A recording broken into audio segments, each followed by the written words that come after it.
on the race. The new poll this morning shows Donald Trump is cutting into Hillary Clinton's lead. The latest Monmouth poll shows in a head-to-head matchup, Hillary Clinton has 49% support among likely voters to Donald Trump's 42%.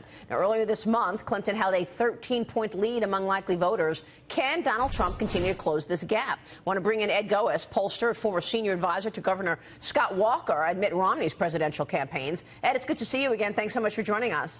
Good to see you. Thank you. Your takeaway this morning as Donald Trump seems to be narrowing the gap.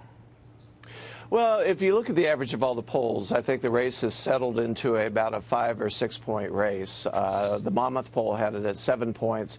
There are a couple of things internally in the Monmouth poll. It's about 3 or 4 points more Republican than it should be. The demographic split on gender is 50-50. It should be 48-52. Both of those favor Trump, so it would give him a little bit better numbers than what you're seeing on the average of all the polls. But basically, this race, after the 2 weeks after the Democratic convention that was not good for Donald Trump, has, I think, settled down to where it is. If you look at Hillary Clinton, she's about 2 points off her high water mark over the last year. Trump's about 3.5 points off his high water mark. So I think that's the natural center of the race. Lee Carter, you've been in touch with voters. You're watching this in real time. How do you see it? The way that I see it, though, I think that Donald Trump has done a great job of stepping back over the last couple weeks, stopped taking the bait. He's really focused on the issues. And what we've seen is a flip-flop here. So Hillary's out there attacking, saying crazy things about Donald Trump, and he stepped back. He's doing these policy speeches which are really effective for voters. He's going to be out there talking about immigration tomorrow. It's going to be a really big day for him. And I think that we're going to continue to see this gap close as long as he continues to show this discipline and focus and stops with the crazy outlandish statements that I think people are really having trouble with.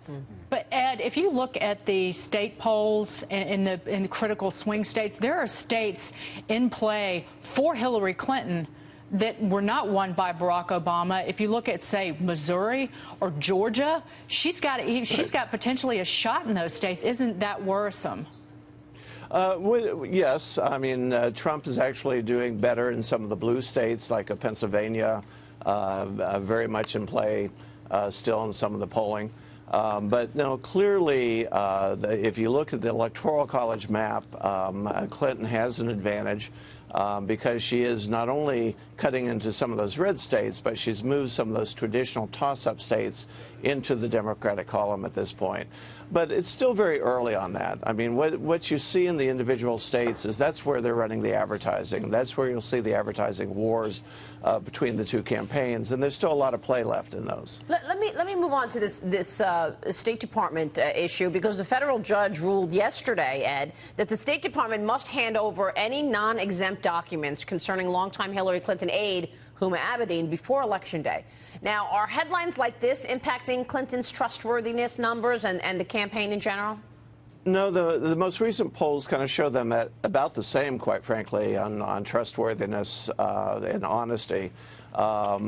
Their numbers are so baked in terms of their negatives. Hillary, on the average of all the polls right now, is at 53%. She started at 55%. Trump has come down from recent weeks, but he's still at 60%. He started at 55%. I'm finding in the polling that there's as much question about Trump and his taxes as there is on Hillary and the emails.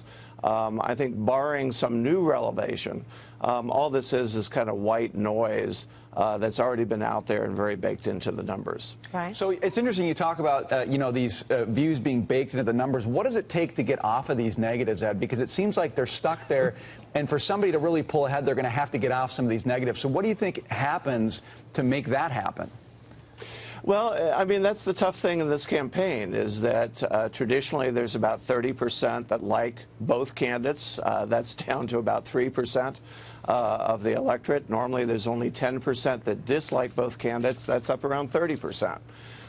So it's very much a focus right now in looking at the numbers of those voters who dislike both candidates, driving which one do they dislike more in terms of moving the numbers. And that's where the campaign plays have been at this point. Ed, real quick, any thoughts on the immigration speech we're expecting from Trump this week? What will we hear? I think tone and tenor is extremely important. I think what we need to understand is that having the right tone and tenor on immigration only gets us a seat at the table.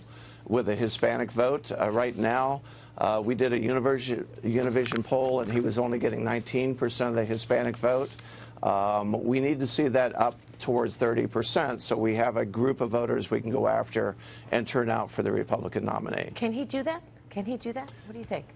I don't know that he can. I mean, his unfavorable rating with Hispanics right now is running in the high 70s. He certainly has to change it.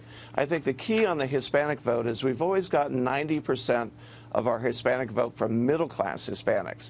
That's who he's talking to, and we have to have that tomorrow night. Just one quick thing.